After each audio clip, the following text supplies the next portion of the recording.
I always wanted to be a lawyer when I grew up. It's just like, wow, I want to do that. I want to be the person who catches all those guys.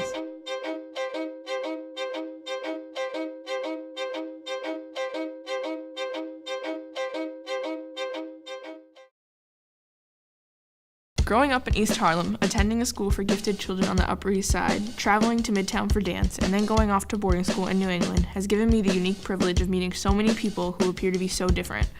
While I know kids my age who are straight-A students, tri-varsity athletes, college-bound, and familiar with success, I also know kids who have dropped out of school, ended up in jail, and may never realize their dreams or their potential. Being familiar with all these different outcomes, I was curious as to what it is that sends some kids down such a destructive path. What type of circumstances and challenges are teens faced with that hinder their progress? And what does it take to turn their lives around? So I decided to try and get some of these questions answered by talking to youth who have been involved with the criminal justice system, family members of incarcerated teens, and professionals who work with them.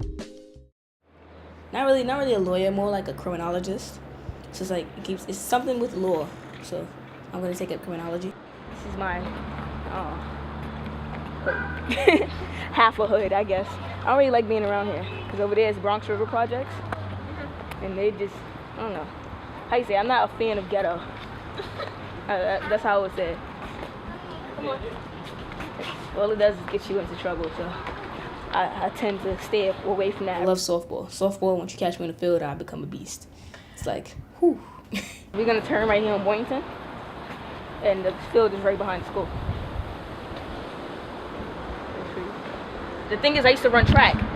So because I used to run track, I was already fastest on the team, and my swing is excellent, as my coach says. And pretty much he just uses me to dart. Like, if there's like a big girl, no offense to big girls, but if there's a big girl on the team and she gets to first base, he'll be like, oh, take a position real fast. And like, they call me the speed demon on there, because once I get to first base, I'm already off like this, coming home. So pretty good. My favorite foods would have to be my mom's once a year lasagna. Like it's once a year because it's like so good. Like, oh, whew, Christmas time. The best lasagna my mom could possibly make in the world. That's how siblings are. They always think that. Like, I'm not gonna lie, I think I'm way better with my brother. But if he wanna say he's good at certain things, I say he beats me in video games. That's it. I'm the only girl. 5 brothers. That's why I have a lot of bruises and stuff. They beat me up. For retardedness, like the remote control, they'll just like, oh, really? Okay, I got you. I'm like, I just want to watch MTV. And they'll just come at me. I'm like, okay, whatever. I like Nicki Minaj because she's talented. She gets like my softball fiend, like I don't know, she gets it out of me. Like, the want to play softball. And I like music, Soul Child, because he calms me down. I also like NDRE. NDRE is one of those calming me down music. And who else do I like? Yeah, I like Drake too. Drake, I love his beats. It's just like everything. The rhythm is just like, it flies. It's incredible. I love it. Yeah, that's what I listen to basically. Movie, Loving Basketball. I wish I could have a love like that. Seriously, I love Loving Basketball. Love Don't Cost a Thing. Bring It On. Yeah, classic.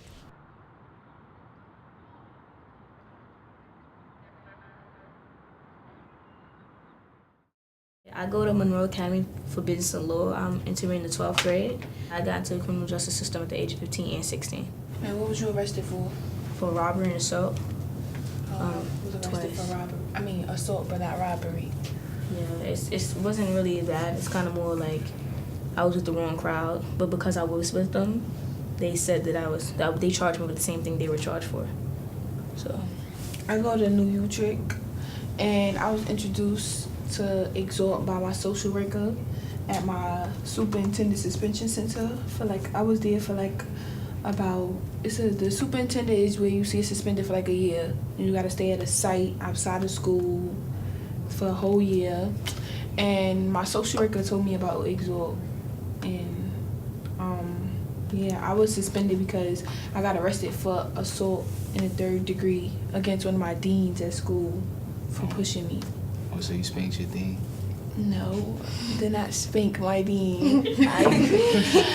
I was trying to go in the dean's office, and he was pushing me out, and I felt disrespected. And, you know, I tried to defend myself, but I didn't snuff him off point. I just pushed him back. Sure. And then it led into, you know, very Altercations. bad altercation. And then the door got slammed open, and another teacher wrist broke. It was just a very nasty situation.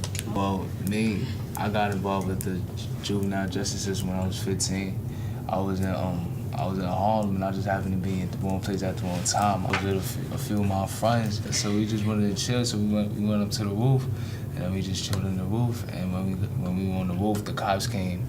Yeah, I was smoking on the roof. Nah, we was just chilling. And we was just looking down, and the cops came. They arrested us, and they took us in. They said they weren't even going to arrest us if but one of my friends, he had a small mouth, and since he had a small mouth, they took us into the precinct.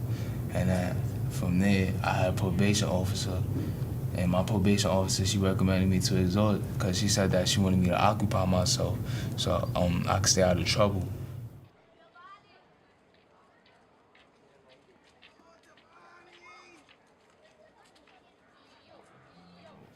On one level, if you look at a lot of the kids who are being arrested and winding up with cases in court, a lot of the kids who are doing that in communities like this, communities that are very low income, that are pretty much 100% people of color, there's a lot of kids getting arrested for doing the exact same things that kids do in every community, that kids of all races, ethnicities, socioeconomic status do. If you look at the number of kids who are getting arrested for marijuana possession or for things like unlawful assembly or things like shoplifting, these are behaviors that if you go across the country, and they've done studies of this, that adolescents will typically self-report, you know, black, white, Asian, Latino, like all kids are doing these sort of things.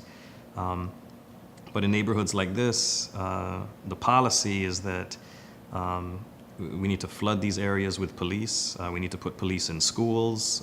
We need to basically have a criminal justice presence that will respond to the quickest sign of trouble.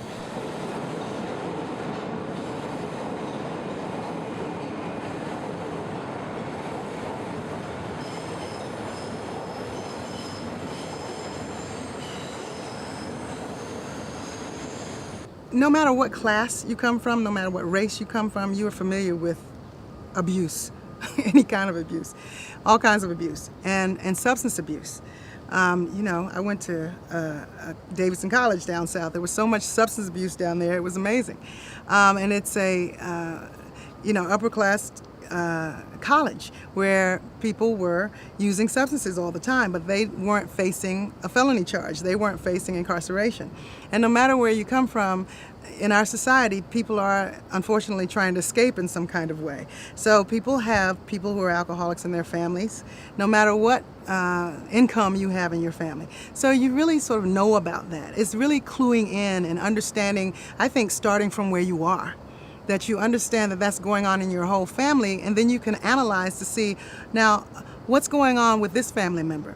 This person might have a job, so their job is paying for them to go and find some treatment. Or we might have enough money in our program to deal with this in-house, and we can send them to a wonderful resort somewhere where they can get their lives together.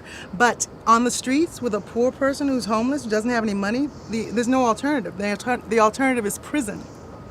So if you begin there and begin to do a comparison, you can see how unfair it is just because of money. But it's not like these people are someone different than us. You know, everyone has this experience. You know, you're trying to pretend like we don't, but we do.